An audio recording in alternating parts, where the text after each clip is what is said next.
ఆచి చికెన్ మసాలా.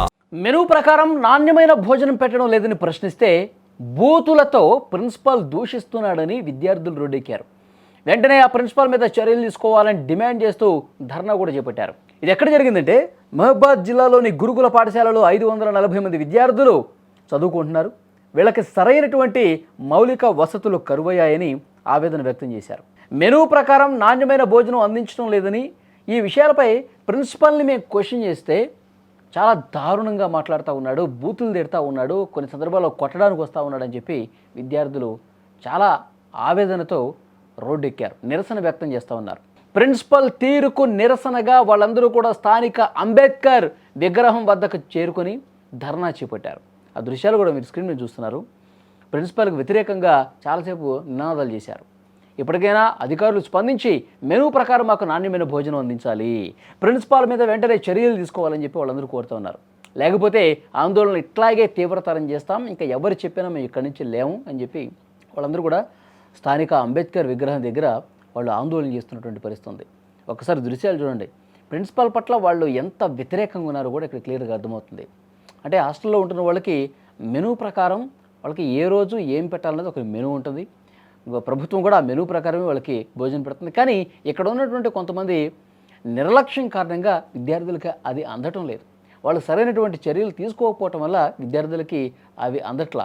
దానికి తోడు ఆ హాస్టల్లో సరైనటువంటి సౌకర్యాలు కూడా లేవు, మౌలిక వసతులు కూడా సరిగా లేవంట.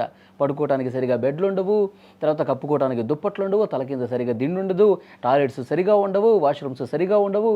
వాళ్ళు కిచెన్లో కూడా చాలా ఆ వంట వండే ప్రాంతంలో కూడా సరైనటువంటి శుభ్రత పాటించరు. సో ఇవన్నీ కూడా చాలా సమస్యలు ఉంటాయి హాస్టల్స్లో. ఇది మాకు మా హక్కు, ఇక్కడ చదువుకోవటానికి ఉన్నాం. మేము ఇవన్నీ సరిగా లేకపోతే మేము ఏకాగ్రతతో ఏ విధంగా చదువుకోగలుగుతాం, ఏ విధంగా మేము ఫోకస్డ్గా మేము విద్యని అభ్యసించగలుగుతాం? ఇలా ఉంటే కరెక్ట్ కాదు, ఇక్కడ మా పరిస్థితిని మార్చండి అని చెప్పి వాళ్ళ ప్రిన్సిపాల్ని అడిగితే మీరు ఉంటే ఉండండి లేకపోతే లేదు, ఎక్కువ మాట్లాడితే అని చెప్పి నోటికి పని చెప్పి బూతులు తిడుతూ బయటికి చెప్పుకోలేనటువంటి బూతులు కూడా తిట్టడం వల్ల ఆ ప్రిన్సిపల్ వ్యవహారశైలి ఆ విధంగా ఉండటం వల్ల చాలా బాధపడుతున్నారు. ఒకవైపు హాస్టల్లో ఇబ్బందులు ఉన్నాయి, మరోవైపు ప్రిన్సిపల్ ఈ విధంగా ఇష్టారీతిన ప్రవర్తిస్తూ ఉన్నాడని చెప్పి వాళ్ళు చాలా రోజుల నుంచి మదన పడతా ఉన్నారు, బాధపడతా ఉన్నారు. తల్లిదండ్రులకు చెప్తే పరిస్థితిలో మార్పు వస్తుందని చెప్పి వాళ్ళు కూడా వెయిట్ చేశారు. ఇంకా వాళ్ళలో కోపం కట్టలు దించుకుంది. ప్రిన్సిపల్ తీరుకు నిరసనగా వాళ్ళు స్థానికంగా ఉన్నటువంటి అంబేద్కర్ విగ్రహం దగ్గర కూర్చొని చూడండి, వందలాదిగా విద్యార్థులు అందరూ కూడా కూర్చొని ప్రిన్సిపాల్కి వ్యతిరేకంగా ఏ విధంగా ఆందోళన చేస్తున్నారు చూడండి. స్క్రీన్ మీద చాలా స్పష్టంగా విద్యార్థులందరూ కూడా పెద్ద ఎత్తున ఆందోళన చేస్తున్నటువంటి పరిస్థితి. కొంతమంది విద్యార్థి సంఘం నాయకులు కూడా వాళ్ళకి మద్దతు తెలియజేసి ప్రిన్సిపాల్ తన తీరు మార్చుకోవాలా, వెంటనే ఎక్కడ మెరుగైన సౌకర్యాలు కల్పించాలా, లేదంటే ప్రిన్సిపాల్ మీద ప్రభుత్వం కఠినమైనటువంటి చర్యలు తీసుకోవాలని చెప్పి ఆందోళన చేస్తున్నటువంటి దృశ్యాలు కూడా మీరు చూస్తూ ఉన్నారు. ఈరోజు ఇక్కడ రావడానికి కారణం మాకున్న ప్రాబ్లమ్ చాలా, అంటే హాస్టల్లో సరిగా అడ్మినిస్ట్రేషన్ లేదు, డైట్ మెనూ ఫాలో కావట్లే. ఏమైనా అడిగిన సార్ ప్రిన్సిపల్ సార్ని ఆయన బూతులు తిడతారు. అటువంటి బూతులు ఎవరు పడరు కదా సార్. అండ్ ఇప్పుడు ఆయన మీద ఎస్సీ అట్రాసిటీ కేసు వేయచ్చు. అటువంటి మేము చేయలే. ఆయన ఎన్నిసార్లు ఆయనకి లెటర్స్ పెట్టినా, ఎన్నిసార్లు రిక్వెస్ట్ చేసినా సార్ ఒప్పుకోవట్లే. ఎందుకు ఈరోజు ఇక్కడ వచ్చాము మేము. అండ్ మా హాస్టల్లో ఉన్న మెయిన్ ప్రాబ్లమ్స్, అక్కడ అడ్మినిస్ట్రేషన్ ఉండదు. బాత్రూమ్ రిపేర్ చేయించారు కానీ అది రిపేర్ చేయించలేదు. అక్కడ క్లీన్గా అటువంటి అకామిడేషన్లో ఉండడం చాలా కష్టం. రూమ్స్ చాలా క్లమ్జీగా ఉంటాయి. అక్కడ డైట్ మెనూలో ఉన్న ఏ ఐటమ్ కూడా ఒక్కటి కూడా రావట్లే.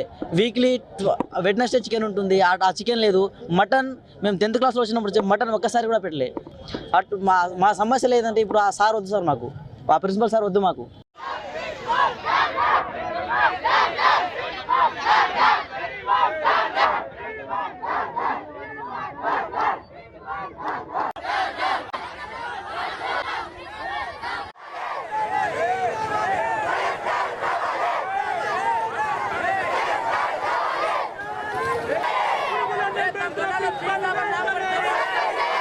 విద్యార్థులను కాళ్ళతో కలిసిన ప్రిన్సిపాల్ని